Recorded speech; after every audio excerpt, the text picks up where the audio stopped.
Page 196 continued. The Poets of Romanticism, William Wordsworth, 1770 to 1850. It was in 1797 that the new romantic movement in our literature assumed definite form. Wordsworth and Coleridge retired to the Quantock Hills, Somerset, and there formed the deliberate purpose to make literature adapted to interest mankind permanently, which they declared classic poetry could never do. Helping the two poets was Wordsworth's sister Dorothy, with a woman's love for flowers and all beautiful things, and a woman's divine sympathy for human life, even in its lowliest forms. Though a silent partner, she furnished perhaps the largest share of the inspiration which resulted in the famous lyrical ballads of 1798. In their partnership, Coleridge was to take up the supernatural, or at least romantic, while Wordsworth was to give the charm of novelty to things of every day by awakening the mind's attention from the lethargy of custom and directing it to the loveliness and the wonders of the world before us. The whole spirit of their work is reflected in two poems of this remarkable little volume. The Rime of the Ancient Mariner, which is Coleridge's masterpiece, and Lines written a few miles above Tintern Abbey, which expresses Wordsworth's poetical creed and which is one of the noblest and most significant of our poems. That the lyrical ballads attracted no attention and was practically ignored by a public that would soon go into raptures over Byron's Childe Harold and Don Juan is of small consequence. Many men will hurry a mile to see skyrockets who never notice Orion and the Pleiades from their own doorstep. End of page 196. Now page 197.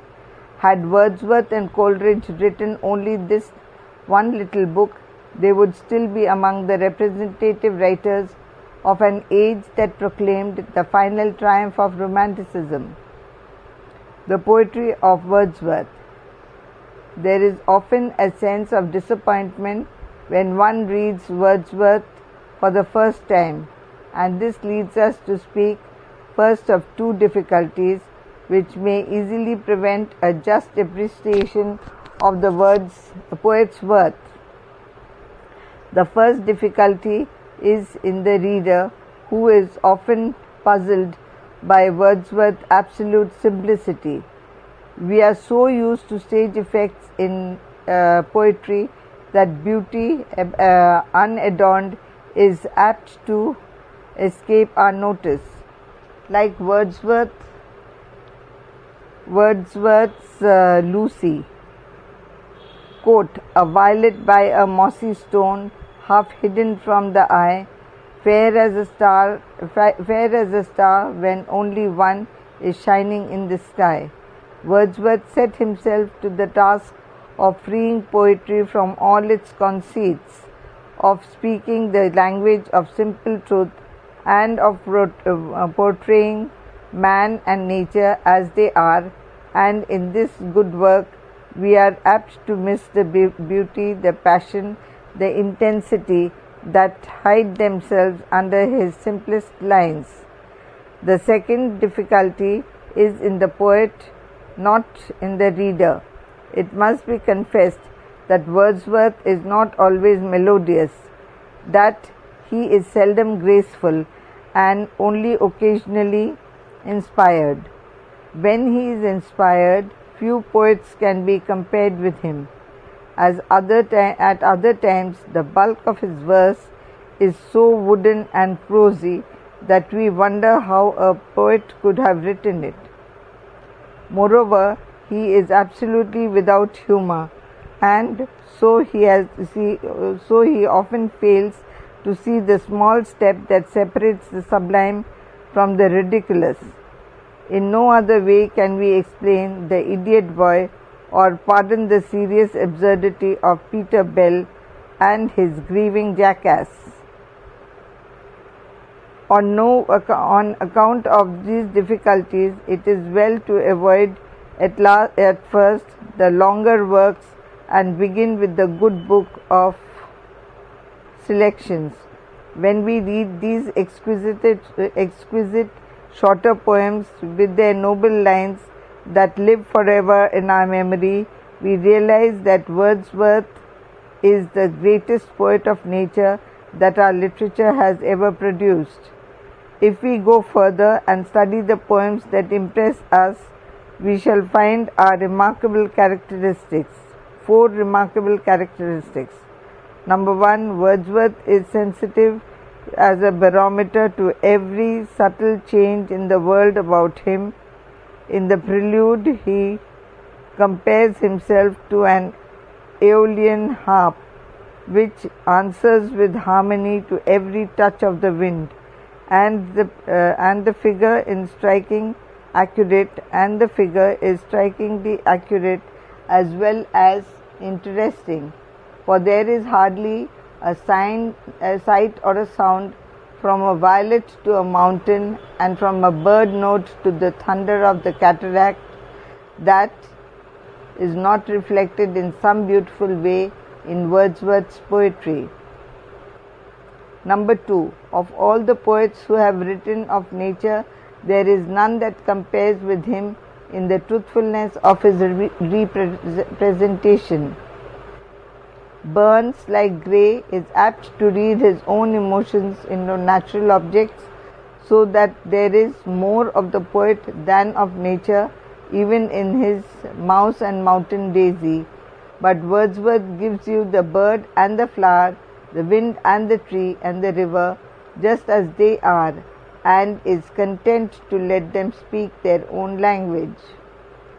Number three, no other poet ever found such abundant beauty in the common world.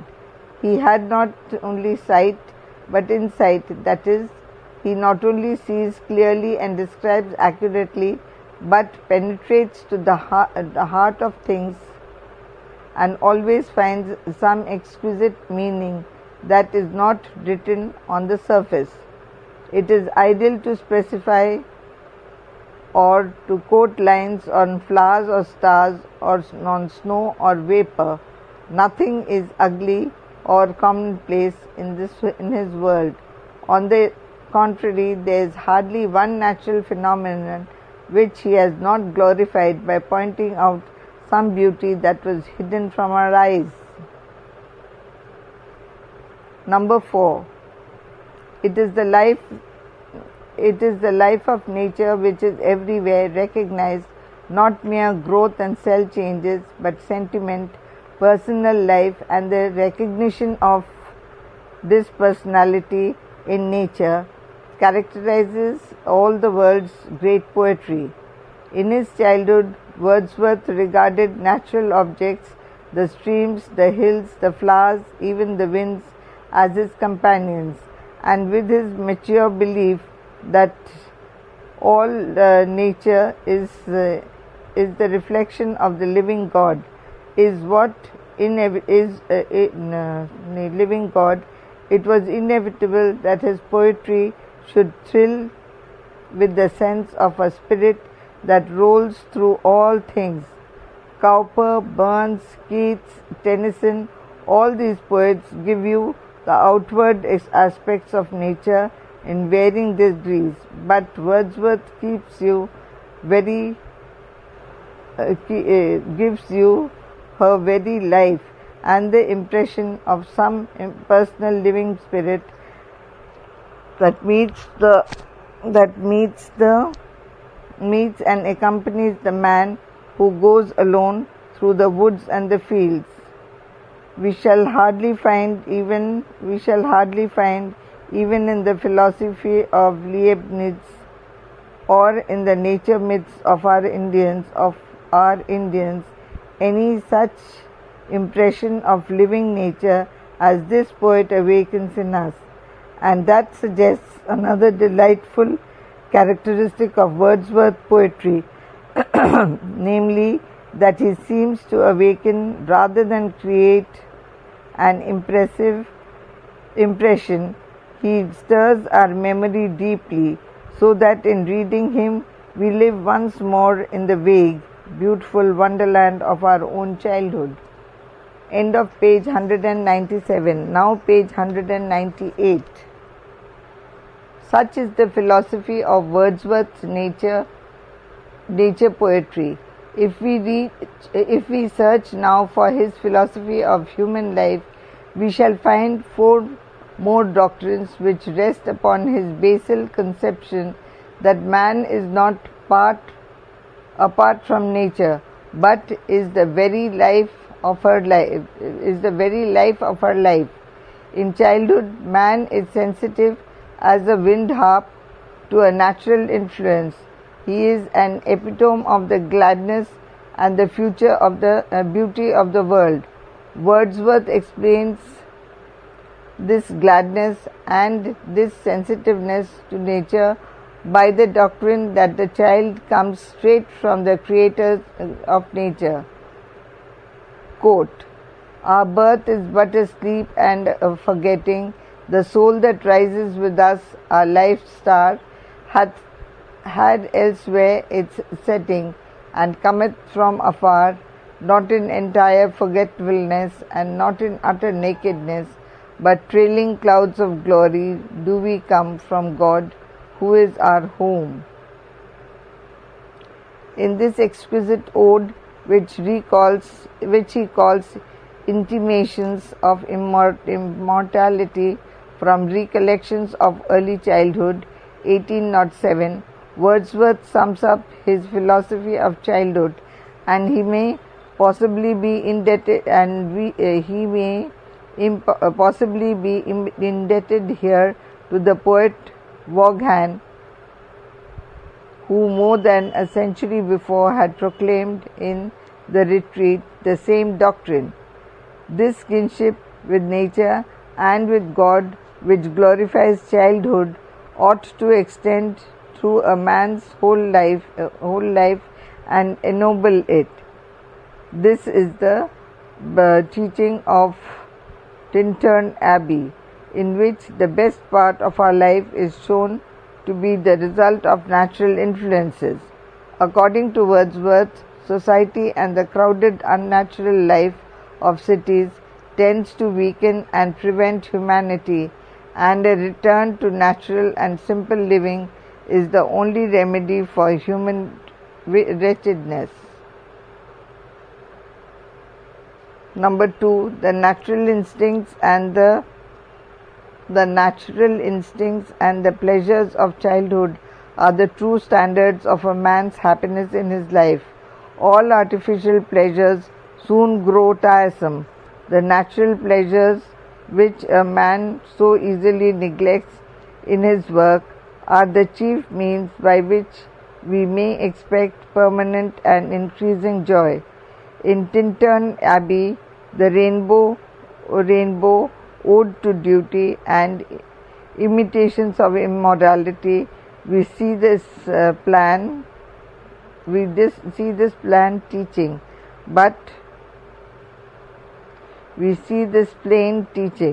but we can hardly read one of Wordsworth's pages without finding it slipped in unobtrusively, like the fragrance of a wild flower. Third, the truth of humanity, that is, the common life which labors and loves and shares the general heritage of smiles and tears, is the only subject of permanent literary interest. Burns and the early poets of the revival began the good work, and the showing the romantic interest of common life, and Wordsworth continued it in Michael, The Solitary Reaper, To a Highland Girl, Stepping Westward, The Excursion, and a score of lesser poems.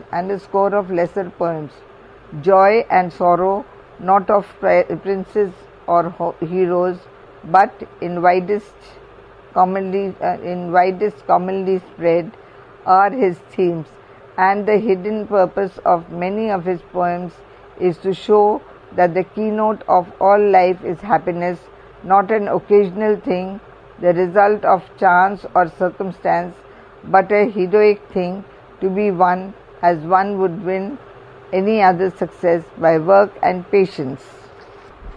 Number 4.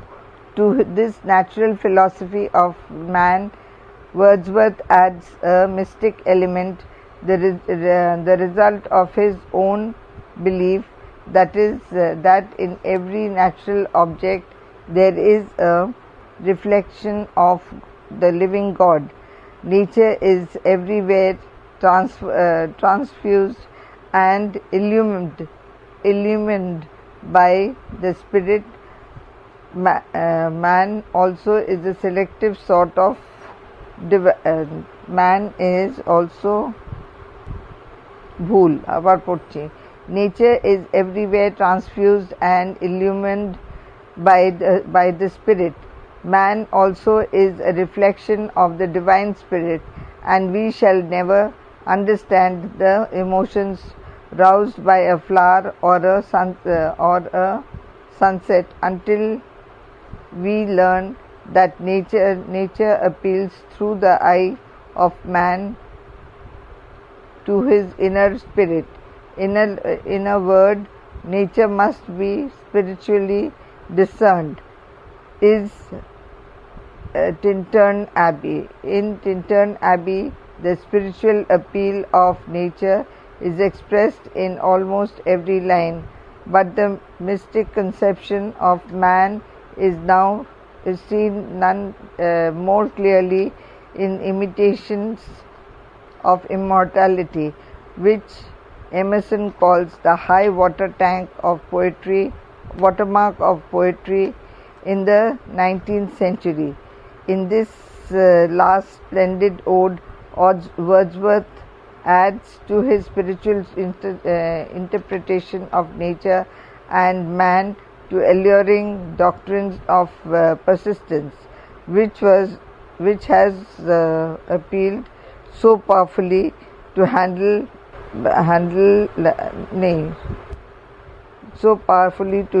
and Greek in turn, and which makes of human life a continuous immortal thing without end or beginning.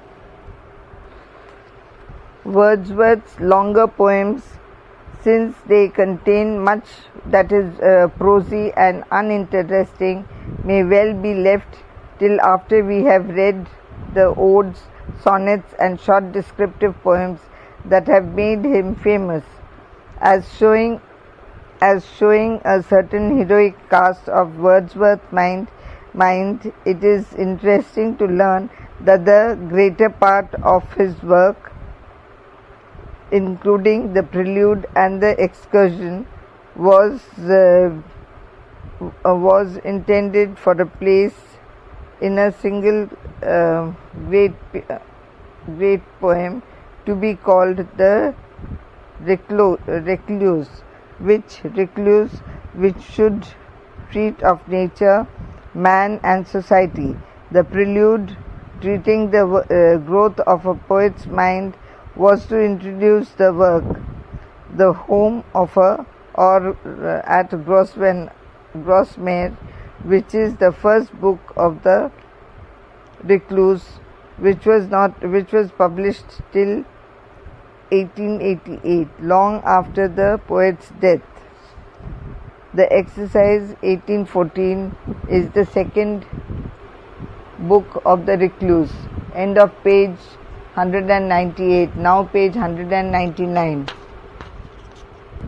The Excursion 1814 is the second book of the Recluse, and the third was never completed, though Wordsworth intended to include most of his shorter poems in this third part, and so made an immense personal epic of a poet's life and work.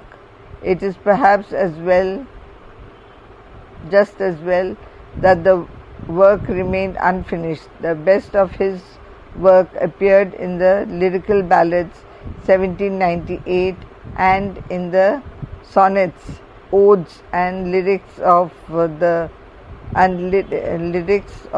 next 10 years, though the Dudon sonnets, the To a Skylark and Yarrow revisited show that he retained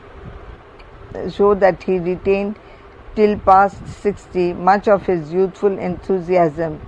In his later years, however, he perhaps wrote too much. His poetry, like his prose, becomes dull and unimaginative, and we miss the flashes of light, the tender memories of childhood, and the recurrence of noble lines, each one a poem that constitutes the surprise and the delight of reading Wordsworth. Quote, "The outward shows of the sky and earth, of hill and valley he has viewed, and impulses of deeper worth have come to him in solitude. In common things that round us lie, some random truths he can impart, the power of a quiet eye, that broods and sleeps on ideas' own heart." Characteristics of Wordsworth poetry. As Pope is our greatest poet of the town and of artificial life, so Wordsworth is our different poet of the country and of natural life. As an interpreter of human nature, he still holds the first place unchallenged. His love of nature was boundless, and his knowledge of nature was crucial to his love. He wrote always in his own words, with his eyes steadily fixed upon his on his object. Nothing was too small to escape his attention, and his controlling purpose was to render with absolute fidelity what he had seen.